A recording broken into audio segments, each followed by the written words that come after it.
Le retour de Cristiano Ronaldo avec les Red Devils à Old Trafford dans le théâtre des rêves qu'il a vu devenir l'un des plus grands. Liverpool de son côté qui déroule, c'est les deux affiches qu'on va voir dans ce nouveau PL Live. Salut à tous la famille, j'espère que vous allez bien, c'est votre Galoza. On se retrouve aujourd'hui pour un nouveau PL Live, un PL Live un peu spécial parce qu'on va aborder forcément le retour de Cristiano Ronaldo. Et dans un second temps, le match de Liverpool, j'avais pas prévu de faire ça de base, mais j'étais obligé vu les circonstances. Et on va commencer directement avec le match qui se déroulait samedi, Manchester United qui accueillait Newcastle et qui accueillait CR7 pour son retour. Pas d'image parce que j'ai eu des petits problèmes avec mon ordinateur, mais vous inquiétez pas, on va être bref, ça va se dérouler très bien comme ça s'est déroulé très bien pour Cristiano Ronaldo. Un retour tonitruant dans un théâtre des rêves incroyable. J'étais choqué honnêtement. Au début du match, on a vu Manchester United assez en difficulté face à une équipe qui, moi, vous vous souvenez, dans ma prédiction, je les voyais en Championship et je les vois toujours en Championship. Mais une équipe de Manchester United qui était, on va pas dire à court d'idées, mais qui était en difficulté et qui était même mis en difficulté défensivement. Parce que sur les transitions, on a vu un Miguel Almiron et un Alan Saint-Maximin incroyable. Et la magie de CR7 qui opère, incroyable, qui ouvre le score, exceptionnel. Il s'est vraiment transféré un petit peu dans un vrai rôle d'attaquant de pointe. Et c'est exactement ce qu'on voit Mason Greenwood qui frappe. Et Cristiano Ronaldo qui suit. Peu de gens le font, il le fait, ça paraît anodin, mais cette course, il faut la faire, il l'a fait, il marque. Rien à dire, Cristiano Ronaldo. Et pour le deuxième but, c'est pareil, une course incroyable, enchaînement, frappe. Woodman, pas du tout irréprochable sur le premier but. Le deuxième but, ça se discute. Dans tous les cas, il n'a pas fait un bon match. Je suis désolé, je me focus un petit peu sur Cristiano Ronaldo parce que, en fait, dans ma prédiction, on n'en avait pas parlé parce que c'était pas encore du tout d'actualité.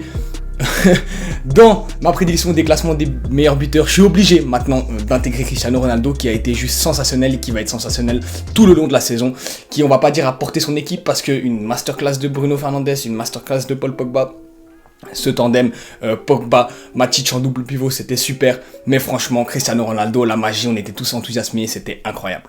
On enchaîne maintenant avec le second match. C'était le seul match de ce dimanche. Liverpool qui se déplaçait du côté de Leeds pour affronter l'équipe de Marcelo Bielsa. Je vais pas vous mentir, j'ai vraiment été concentré sur la partie à partir de la 20e minute. Avant, c'était un peu plus compliqué. J'ai quand même vu en live le but de Mo Salah. Au passage, 100e but pour Mo Salah, incroyable. Dire que ce joueur a joué à balle, c'est vraiment incroyable en fait. C'est exceptionnel, un ailier qui marque autant. C'est l'Africain qui a le plus de buts avec Didier Drogba. Son but, c'est évidemment de le dépasser, mais Mo Salah est sensationnel. Je l'avais décrié un petit peu, j'avais décrié l'ensemble de l'attaque sur le match face à Chelsea. Mais aujourd'hui, rien à dire, un Diego Jota qui a vraiment fait le boulot. Je vais reparler de Sadio Mané plus tard.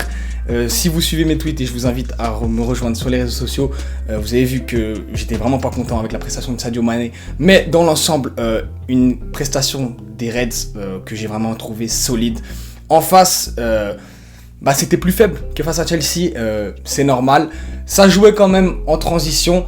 Ensuite, il y a eu l'expulsion. Je suis très triste pour Harvey Elliott. Il fait un match de nouveau incroyable. Il s'impose dans ce 11 à 18 ans, génération 2003. C'est incroyable et il se blesse.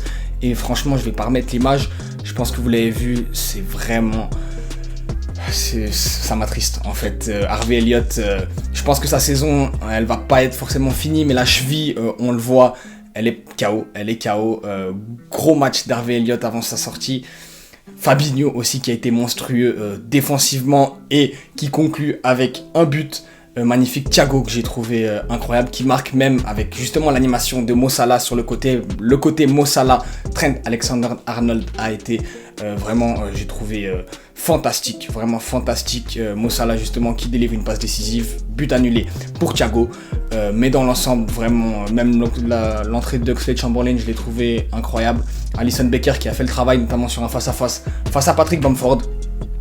Il n'était pas pressenti forcément à cause du fait qu'il était sud-américain justement, mais ça a été incroyable. Les latéraux ont retrouvé leur niveau, ça me fait énormément plaisir. tant offensivement que défensivement. Et il faut parler aussi de Virgil van Dijk et de Joel Matip, qui n'ont perdu qu'une fois, c'était lors de leur premier match. Mais qu'est-ce qu'ils ont été solides, qu'est-ce qu'ils rassurent. Jürgen Klopp, de nouveau, moi je vais dire masterclass, oui, parce que quand même, il fallait aller chercher cette équipe de Leeds. On les a bien bloqués défensivement, bien bloqués au milieu de terrain. Calvin Phillips, Stuart Dallas, Rafinha ont été un peu muselés au milieu de terrain. Dépité Jürgen Klopp, je le comprends parce qu'il perd son joyau, Harvey Elliott, et on est tous tristes pour cette première ligue et pour Liverpool. Voilà la famille, c'est la fin de ce petit double débrief. J'étais obligé de parler de Cristiano Ronaldo. Leeds, Liverpool, c'était prévu, mais j'ai dû rajouter ce deuxième match suite à la prestation du grand, du magnifique, de l'incroyable Cristiano Ronaldo qu'on va suivre tout au long de cette première ligue et dont on attend beaucoup. En tout cas, c'était un plaisir pour moi. On se retrouve très rapidement pour le pronostic de la Ligue des Champions 2021-2022. C'était votre Gadloza, prenez soin de vous, bisous la famille.